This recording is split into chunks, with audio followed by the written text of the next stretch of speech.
Judas Iscariote n'a jamais été sauvé. Malheureusement, il existe beaucoup de fausses religions et beaucoup de faux chrétiens dans le monde qui croient que vous pouvez perdre votre salut en commettant un grave péché. Cela inclut l'Église catholique, les faux témoins de Jéhovah, et les adventistes, etc. Et ils utilisent Judas Iscariote comme un exemple pour montrer qu'un chrétien peut perdre son salut en commettant un grave péché. Ils disent que, vous voyez, Judas Iscariote, lui, il a perdu son salut en trahissant Jésus, en se suicidant. Et, bien sûr, pour certaines religions qui se disent chrétiennes, pour certains faux chrétiens, le suicide, c'est un péché mortel qui vous fait perdre votre salut. Mais ça, c'est fou, parce que le salut, c'est par la foi, et par la foi, c'est la seule condition de ce salut, c'est croire en Jésus. Et les gens qui rejettent, une fois sauvé, toujours sauvé, croient que croire en Jésus ne suffit pas, il faut faire d'autres choses. Ça, c'est le salut par les œuvres. Et les gens qui rejettent, une fois sauvé, toujours sauvé, ne sont pas sauvés, sont des faux chrétiens, et ils iront tous en enfer. Et je vais vous montrer ce que dit la Bible sur Judas Iscariote. On va, maintenant, nous sommes ici en Jean chapitre 6, verset 64. 64. Mais il y en a quelques-uns parmi vous qui ne croient pas, car Jésus savait depuis le commencement qui étaient ceux qui ne croyaient pas et qui devaient le trahir. Et c'est très important. Jésus dit déjà, il y en a quelques-uns parmi vous qui ne croient pas. Jésus sait déjà, à ce moment, Jésus sait déjà qu'il y a quelques-uns parmi eux qui ne croyaient pas. Et Jésus savait depuis le commencement, Jésus, car Jésus savait depuis le commencement qui étaient ceux qui ne croyaient pas et qui devaient le trahir. Même en Jean chapitre 6, Jésus sait que Judas ne croit pas et que Judas le trahira plus tard. Et en verset 65, en verset 65, et il disait, c'est pourquoi je vous ai dit que nul homme ne peut venir à moi, sauf si cela lui a été donné de mon Père. Dès lors, beaucoup de ses disciples se retiraient et ne marchaient plus avec lui. Alors, Jésus dit aux 12, allez-vous aussi vous en aller? Alors Simon Pierre lui répondit, Seigneur, à qui irions-nous? Tu as les paroles de la vie éternelle. Et nous croyons et nous sommes certains que tu es ce Christ, le Fils du Dieu vivant. Jésus lui répondit, ne vous ai-je pas choisi, vous, les 12, et l'un de vous est un diable? L'un de vous est un diable, faire attention, ici, il parlait de Judas Iscariote, le fils de Simon, car il était celui qui devait le trahir, bien qu'étant l'un des 12. Ici, en verset 70, Jésus dit, l'un de vous est un diable. Jésus dit, ici, l'un de vous est un diable.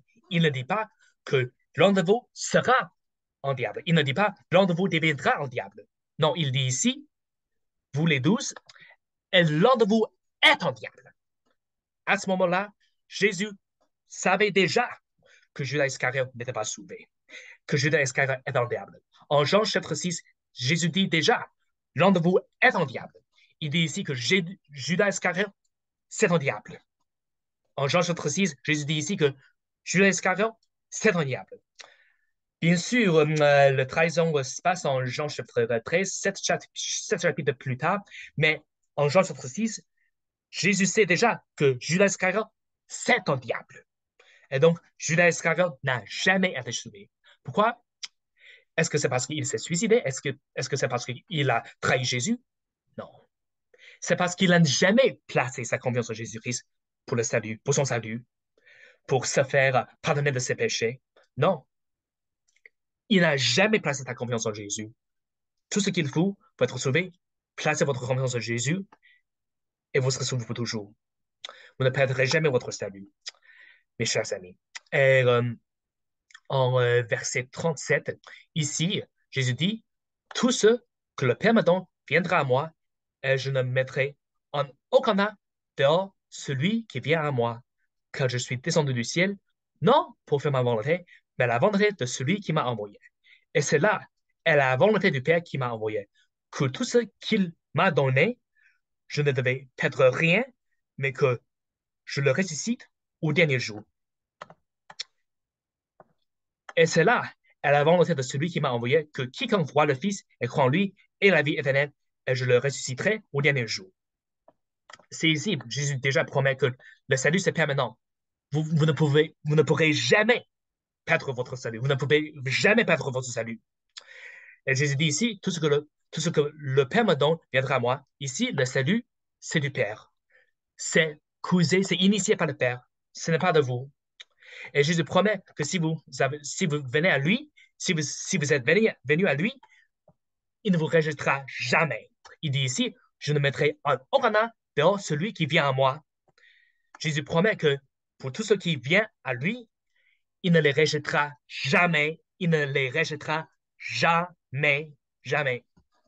Et 39, Jésus dit ici, et c'est là, à la volonté du Père qui m'a envoyé, que tout ce qu'il m'a donné, je ne devais perdre rien encore. Si vous êtes venu à Jésus, vous ne serez jamais perdu. Vous ne serez jamais perdu. Jésus dit ici, je ne vais perdre rien. C'est Jésus qui vous porte. C'est Jésus qui vous préserve, qui vous préserve. C'est Jésus qui vous sauve. Mais que je le ressuscite au dernier jour, ça c'est la promesse de Jésus. Jésus a déjà promis la vie éternelle à tous ceux qui croient en lui, qui ont cru en lui, qui ont mis leur confiance, placé toute leur confiance en lui. Vous ne serez jamais perdus, mes chers amis. Jésus a déjà dit que si vous êtes sauvés, vous ne serez jamais rejetés par lui, quoi qu'il arrive, quoi que vous fassiez. Parce que le salut, c'est de Dieu. Le salut n'est pas de vous. Euh, Merci, que Dieu soit loué. Si vous avez des questions, n'hésitez pas à les laisser dans les commentaires. Que Dieu soit loué.